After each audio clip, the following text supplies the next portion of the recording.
tous, bienvenue sur Hashtag Protestant 2.0. On est à Mittesheim, c'est vendredi, le 5 février. Je suis heureuse de vous retrouver. Pour démarrer cette journée, je vous propose une lecture issue de la fin de la Bible. C'est au livre de l'Apocalypse. On est dans le premier chapitre, les derniers versets, un passage où le Saint-Esprit souffle.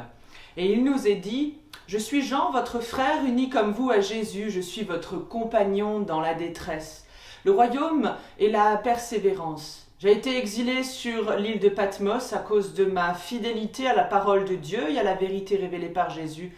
Le jour du Seigneur, l'Esprit Saint se saisit de moi et j'entendis derrière moi une voix forte qui résonnait comme une trompette.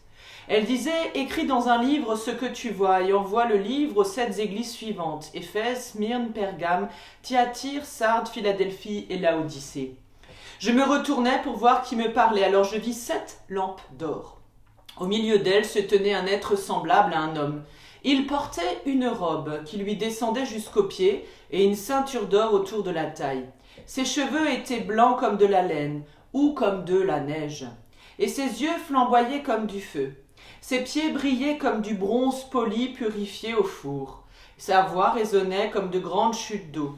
Il tenait 7 étoiles dans sa main droite et une épée aiguë à 2 tranchants sortait de sa bouche. Son visage resplendissait comme le soleil à midi. Quand je le vis, je tombai à ses pieds comme mort. Il posa sa main droite sur moi et dit: « N'aie pas peur, je suis le premier et le dernier. Je suis le vivant. J'étais mort, mais maintenant je suis vivant pour toujours. Je détiens le pouvoir sur la mort et le monde des morts. » Il n'y a donc rien à craindre, c'est ce que l'on comprend dans cet extrait de l'Apocalypse. Dans cette première vision que l'Esprit Saint donne à Jean, on peut le dire, vu comme il le décrit, c'est carrément spectaculaire. Jésus, lui, se manifeste à travers divers symboles qui sont réservés d'habitude à Dieu dans l'Ancien Testament. Ici, Jésus rassure Jean avant de lui transmettre le message qu'il va envoyer aux 7 églises. Le jour du Seigneur dont il est question, dont on entend ce mot-là, c'est l'expression qui va devenir, on le sait par la suite, l'appellation traditionnelle chez les chrétiens de notre dimanche pour le repos. Ainsi donc, toute chose a une histoire, et nous nous inscrivons ensemble chrétiens dans cette histoire, comme Jean d'ailleurs l'a fait à la suite de Jésus.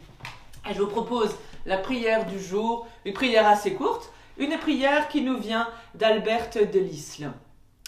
Seigneur, tu es ma solidité et ma force, sur toi je peux m'appuyer quand je suis faible ou que je ne vois pas clair.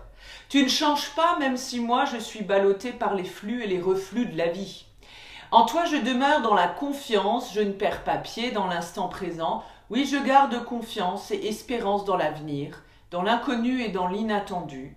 Je t'aime mon Dieu, mon roc, ma forteresse. Qu'il en soit ainsi, Amen. Et sur ce, je vous souhaite une belle journée dans la grâce de notre Seigneur, un bon début de week-end et je vous donne rendez-vous demain matin pour la prière du petit-déj et dimanche, on se donne rendez-vous en vidéo pour partager un temps de célébration. Portez-vous bien.